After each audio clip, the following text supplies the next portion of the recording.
সাজ্জাদ সামনে গিয়ে অবাক হয়ে গেল।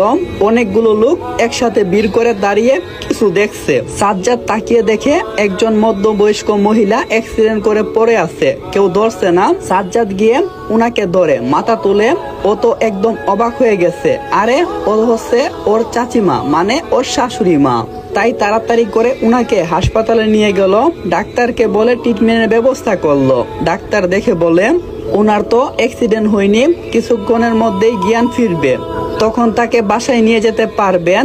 সাজ্জাদ বলল কি হয়েছে, ওনার কোনো সমস্যা হবে না তো? ডাক্তার বলল একটু প্রেসার কমে গিয়েছিল, তাই অজ্ঞান হয়ে গেছে, আমি ওষুধ দিয়েছি, ঠিক হয়ে যাবে।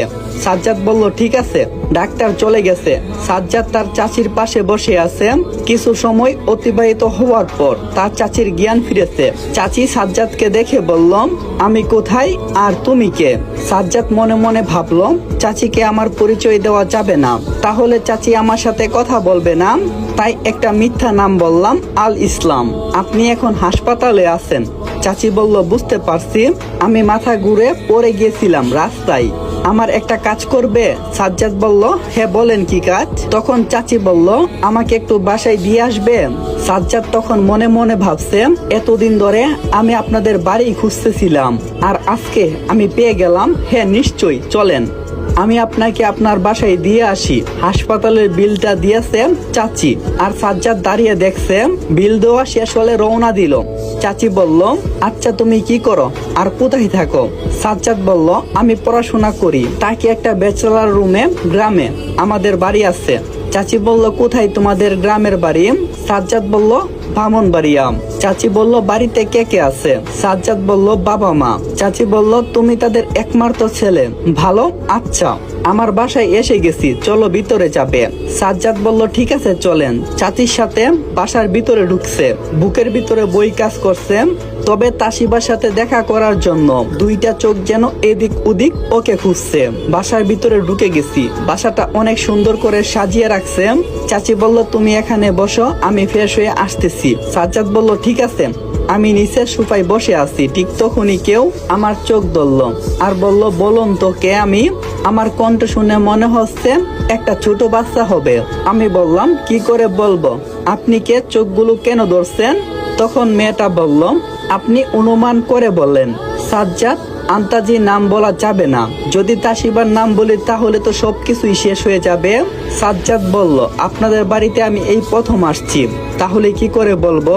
তখনই সাজ্জাদের চোখ ছেড়ে দিল, নিজেই চোখগুলো বন্ধ করে বলতেছে দুলাভাই আপনি আমাকে ভুলে গেছেন? গতকাল রাতে আপনার সাথে আমরা বসে ডিনার করছি, আর এখনই আমাকে ভুলে গেছেন? আচ্ছা কেমন আছেন?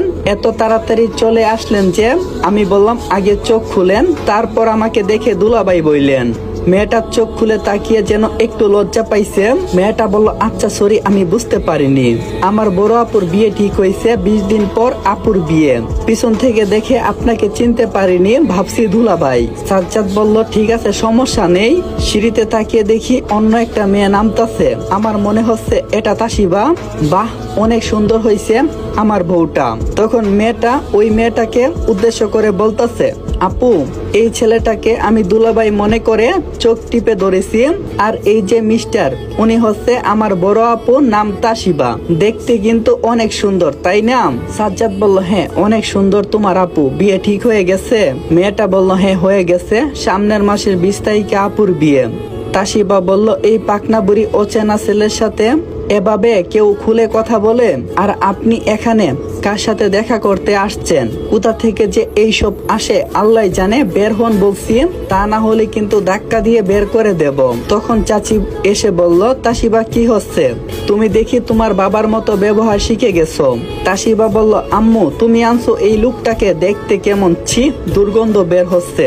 চাচিকে রাস্তা থেকে হাসপাতালে নিয়ে গিয়ে আমার শার্টটাতে ময়লা লেগে গেছে আর ঘামের গন্ধ করতেছে, তাই তাসিবা এমন করতেছে। চাচি বলল ওর জন্য আজকে আমি বাড়ি ফিরতে পারছি, ও না থাকলে হয়তো তোর মাকে কখনো খুঁজে পাতি না। সবকিছু খুলে বলল। সবকিছু শুনে তাসিবা এমন একটা কথা বলবে আমি কল্পনাও করতে পারছি না। এতটা পরিবর্তন তাসিয়ার মাঝে কি করে হলো, এসব আমি ভাবতেছি ঠিক তখনই